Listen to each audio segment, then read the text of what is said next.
Eh bien, un tremblement de terre est en train d'être signalé, car il a déjà causé des dégâts, comme on commence à le constater. Ceci se passe en Indonésie. Un séisme, un tremblement de terre, un mouvement important est signalé. Cela aurait déjà généré quelques premières images sur Twitter de chutes, vous savez, de toits, de murs et ce genre de choses, selon ce qui est rapporté.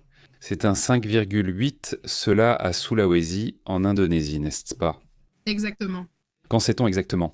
Quels sont les détails principaux? Regardez, pour commencer, ainsi, en regardant la carte, c'est une zone classique de séisme, non? Où? Quand on entend Indonésie, c'est juste un jour comme un autre, lundi ou samedi. Il y a quelques jours, nous avons parlé d'un séisme qui s'est produit ici, dans cette zone encore de l'Indonésie.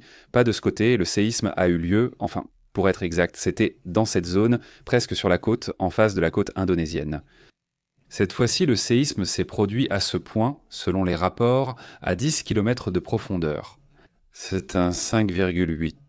Et il y a bien eu des dégâts. Espérons qu'ils ne soient pas graves, mais on signale déjà certaines images. Eh bien, de chutes de moellons, de toits, de murs, etc. On ne parle pas d'autres types de dégâts. On ne sait pas encore s'il y a eu des victimes ou des blessés. On ne le sait pas encore. Il est trop tôt pour le dire. Il faudra attendre un peu plus de détails, un peu plus d'informations. Oui, plus tard, parce que pour l'instant, littéralement, tous les médias de cette région ne parlent que de la magnitude et de la profondeur. Aucune information n'est disponible dans les médias locaux sur d'éventuels dégâts humains ou matériels. Oui, c'est assez évident qu'il y en a eu. Aucune information disponible pour le moment. Exactement, nous n'allons pas attendre plus de détails. Mais si ce mouvement a lieu, passons à un autre sujet important. Nous avons déjà réglé la question de la planète une bonne fois pour toutes. Nous parlons de ce qui se passe lors de cette méga inondation qui a eu lieu là-bas au Pakistan, ou ce dont nous avons parlé récemment. Il y avait 200 personnes qui avaient disparu, qui avaient perdu la vie en fait, parce que parmi ces 200, il y a encore plus de disparus. Maintenant, on parle d'un nombre encore plus élevé, n'est-ce pas? Exactement. On parle déjà de plus de 300 personnes qui auraient perdu la vie. 320 pour être exact, qui ont perdu la vie à cause de ces pluies torrentielles et des inondations soudaines, surtout dans le nord du Pakistan. L'Autorité nationale de gestion des catastrophes le confirme. Eh bien, la région la plus touchée s'appelle Khyber Pakhtunkhwa, qui compte 320 et un décès confirmé. Donc, en réalité, il y en a plus de 320. Ensuite, il y aurait Gilgit-Baltistan avec 12 décès et le Cachemire pakistanais avec 11 décès. Et donc, pensez-vous que ces chiffres vont encore augmenter? C'est-à-dire que ce n'est pas terminé, car il y a encore des équipes de secours qui continuent d'entrer dans des zones où il a été difficile d'accéder parce que les routes sont impraticables. Donc, ce chiffre va définitivement augmenter. Le bilan est en hausse. Il y a quelques jours, nous sommes passés de 200 à 320, comme tu le dis. Et il peut encore augmenter, comme l'a dit le Premier ministre Chavez Sharif, que nous avons commencé à connaître un peu à cause de la guerre en Inde. Et avec l'Inde. Et tout cela, eh bien, ce gouvernement dit qu'il va tout faire pour aider les gens. Ils disent qu'ils vont mobiliser toutes les ressources, ça va être au cours de nécessaire, qu'ils vont être sur le terrain, tout ce qu'ils pourront sauver et aider les gens. Qu'ils amènent dans des machines lourdes, une assistance médicale immédiate. Est-ce que ce qui est bien, vous le critiquez ou pas? Mais il existe des zones inaccessibles. Comment faire entrer une machine si tout est bloqué? C'est donc actuellement un problème majeur. C'est ça qui a déclenché tout ce problème. Vers la fin du mois dernier, c'est une non. Mais le mois... Ah oui, ça a débuté en juin. Tu as raison, ça a commencé à la fin juin, quand la mousson commence, et là nous avons déjà mentionné quelques inondations. Si l'on compte depuis le 26 juin, il y a actuellement 507 personnes qui ont perdu la vie. C'est-à-dire un demi-millier de personnes ont perdu la vie dans les inondations de cette mousson depuis le 26 juin. À ce jour, nous sommes le 16 août, imagine-toi ça. 507 personnes confirmées mortes, en plus de nombreux disparus. 159 d'entre elles sont des enfants, 768 personnes blessées. Eh bien, les chiffres sont là, et c'est ce qui est reconnu. Mais c'est pour ça qu'en ce moment, il est un peu, je le sens, comme dans les commentaires Dan qu'il a fait récemment, un peu désespéré, justement pour vouloir montrer qu'il fait quelque chose. Parce que tu te dis, ben bon, c'est un phénomène naturel et parfois, eh bien, ça te surprend. Mais quand 507 personnes meurent, c'est une erreur. Quelque chose n'a pas été bien fait, on n'a pas assez anticipé, il s'est passé quelque chose car c'est trop dur. Non, maintenant, non. Cela n'a rien à voir avec l'inondation d'il y a 3 ou 4 ans, quand environ 70% du pays était submergé. Vous vous souvenez que c'était très dur, beaucoup de barrages ne n'ont pas tenu. C'était vraiment énorme. J'ai perdu environ 80 à 90% de mon bétail lors de cette inondation. Je crois que c'était la pire inondation des 10 dernières années, probablement. C'était vraiment, vraiment, vraiment terrible. C'était aussi au Pakistan. Ce n'est pas aussi grave cette fois. Mais concernant les quantités de pertes humaines, c'est extrêmement grave. Oui. Eh bien, et pour l'instant, ils ont réussi à en sauver 1834 et plus de 700 touristes ont été évacués de toute la région du Cachemire où beaucoup de gens vont passer leurs vacances. Eh bien, chaque année, cette mousson fait des victimes. Ce n'est pas le fait que ce soit la mousson qui surprend, mais plutôt le nombre de personnes et le fait qu'elle ne soit pas suffisamment préparée. Si cela arrive chaque année, pourquoi ne se prépare-t-il pas? Les pertes, eh bien, on les imaginait déjà incalculables. Pays à peine sorti d'une crise, il se retrouve déjà constamment dans l'actualité. Tous ces phénomènes l'ont vraiment frappé très durement ces dernières années, tu vois. Tu as déjà remarqué? Oui, parmi les pires choses, ce sont toujours les Pakistanais qui subissent une catastrophe humaine très dure. Et au final, tout cela est évitable. Mais en fait, l'Inde a beaucoup changé parce que l'Inde aussi. C'était très courant que lorsque nous rapportions un typhon ou autre, il y avait toujours des centaines de pertes humaines. Et maintenant, cela a beaucoup diminué. On prévoit beaucoup, on évacue, on prend des mesures. Les Indiens sont un peu mieux préparés maintenant, mais au Pakistan, ils sont toujours à une autre époque face aux problèmes. Passons à d'autres sujets. Au fait, eh bien, passons à ce dont nous parlions, sur la façon dont on cherche.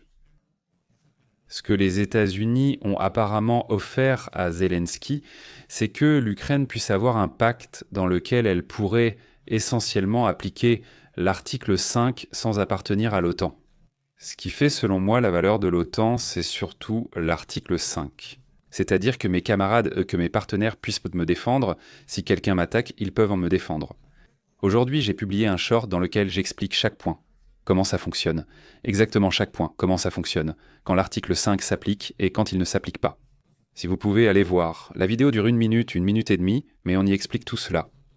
Alors, sur ce sujet, sur cette garantie qu'il veut donner aux États-Unis, ce serait très similaire à l'article 5 de l'OTAN sans que l'Ukraine appartienne à l'OTAN. Pourrait-on appliquer quelque chose de similaire à cet article? Cette proposition a été faite par plusieurs responsables de la Maison-Blanche. Dans ces conversations qu'il a eues avec Zelensky et avec différents groupes ou dirigeants, plutôt européens, ce Donald Trump. L'article 5 précise que toute attaque contre un membre de l'OTAN est considérée comme une attaque contre tous. Il y a tout un processus pour déclencher la réponse, si cela vous intéresse. Pépé l'a publié dans le short cet après-midi. Et bon, malgré ces similitudes, les garanties offertes par les États-Unis diffèrent de l'article 5 et, selon certaines sources, ont été convenues avec Poutine.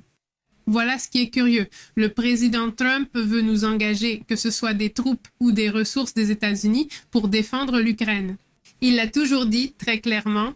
Eh bien, les pays européens ont effectivement proposé de créer une force de garantie de sécurité pour l'Ukraine.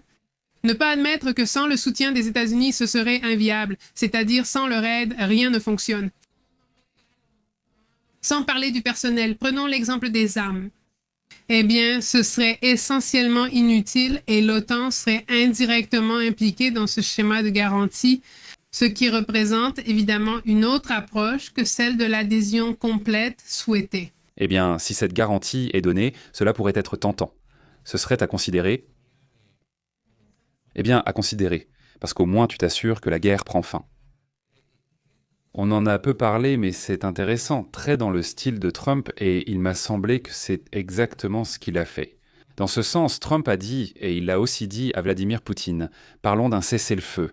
C'est ce qu'il lui a dit. Oui, alors parlons d'un cessez-le-feu, un arrêt, et soudain puisqu'il est là. Puisqu'il y a la réunion. Ils n'ont pas parlé d'un cessez-le-feu, mais ils ont déjà parlé de chercher la fin de la guerre. Parce que c'est très différent. Combien de cessez-le-feu avons-nous vu entre Israël et Hezbollah, entre Israël et Hamas? Plusieurs cessez-le-feu temporaires existent, mais un seul est véritable. Eh bien, je fais une pause maintenant, mais demain, peut-être que je serai de nouveau dans le pétrin. C'est-à-dire, les armes sont là, prêtes à tirer à nouveau. Mais parler d'un processus de paix, d'arrêter et de mettre fin à la guerre, c'est autre chose. Alors, on la change. La manœuvre typique de Trump n'est pas surprenante. Mais cette fois, elle a servi à quelque chose de positif. Je pense que c'est bien, car il ne s'agit pas d'arriver à un affrontement, mais plutôt d'accélérer la fin de ce conflit. Surtout si l'Ukraine recevait la garantie qu'elle ne pourra plus être envahie, c'est-à-dire qu'elle serait obligée d'entrer dans le conflit. En supposant que la Russie cède à la tentation dans 1 an, dans 5 ans, et qu'ils disent « non, encore une fois, nous allons prendre un autre territoire ». Que tu dises « bon, ils vont obligatoirement entrer dans le conflit, donc l'Europe ou les États-Unis ». Donc non. Alors, tu réfléchis davantage, tu t'assures logiquement qu'il n'y aura pas d'autres affrontements, et non, ce n'est pas seulement ça. Je pense qu'il faudrait chercher, puisqu'ils sont déjà en négociation, à ce qu'il n'y ait pas d'attaque ni contre la Moldavie ni contre les pays baltes. C'est-à-dire qu'on fasse quelque chose de beaucoup plus large, ce qui sera peut-être plus difficile à accomplir. Eh bien oui, mais évidemment les Européens non plus ne sont pas innocents, je pense.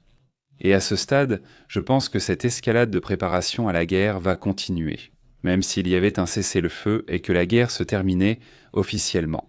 J'imagine que la crainte que la situation se reproduise est déjà installée. Ils continueraient donc à préparer leur défense, disons... Ils vont recommencer, ils l'ont déjà promis 2 fois et ils l'ont refait. Mais sans garantie. C'est ce qu'ils ont signé en 2015. Il n'a jamais été certain qu'il entrerait en guerre. Non, ce n'est pas une garantie. Une garantie, c'est quand on te le dit comme pour Taïwan. C'est-à-dire, si tu entres ici automatiquement dans ma constitution, dans ma loi, il est dit que je dois intervenir obligatoirement, attaquer, comme l'article 5. C'est pour ça que je dis que c'est autre chose. C'est totalement différent de dire non, là ça nous engage. Non, sinon ça ne sert à rien. Et en plus de ça, l'Ukraine ne va pas en rester là. Je veux dire, l'Ukraine ne va pas se désarmer, elle ne va pas se désarmer. C'est une ligne rouge qu'on ne peut pas franchir. Je veux dire, si tout à coup la Russie prétend « Ah, mais nous voulons que l'Ukraine se désarme », non, au contraire, dans 5 ou 10 ans, l'Ukraine sera très différente de celle d'aujourd'hui. C'est-à-dire qu'elle sera super méga armée, parce qu'on ne pourra plus jamais lui refaire ça. Je veux dire, c'est comme la Pologne aujourd'hui, qui après 2 guerres mondiales s'en est sortie du bon côté. Actuellement, la Pologne est en pleine paranoïa. Si ce n'était pas l'Union des républiques socialistes soviétiques, c'était les nazis, et puis après encore l'Union des républiques socialistes soviétiques, donc pareil à... L'Ukraine a vécu la même chose. La question, c'est qu'il est très difficile de faire confiance à Vladimir Poutine, à sa parole. Et à Donald Trump, à sa parole. Parce qu'au final, il peut signer l'accord et au dernier moment revenir sur sa parole. Comme il a déjà voulu le faire aussi sur la question de Taïwan. Mais il ne peut pas, même s'il le veut. Non, non, non. Et au fait, à propos de Taïwan, si tu as vu ce que Xi Jinping a dit, soi-disant qu'il a dit qu'il n'allait pas... S'en mêler, je ne sais pas. Non, eh bien c'est très intéressant parce que... Oui, bon, mais... Parce que c'est très intéressant, parce que c'est, eh bien, au final, un signe que s'ils essaient d'entrer, c'est-à-dire s'ils disent bon, qu'ils ne vont pas entrer pendant cette période, au contraire, ça me semble plutôt que « Ah bon, on va entrer », n'est-ce pas? Donc non, non, non, c'est-à-dire, dans ce cas, on va essayer de surprendre. C'est-à-dire, c'est ce que je dis. Je pense, mais si je dis, Taïwan ne doit évidemment pas se fier à cela, et encore moins les États-Unis. Mais bon, passons à d'autres sujets importants.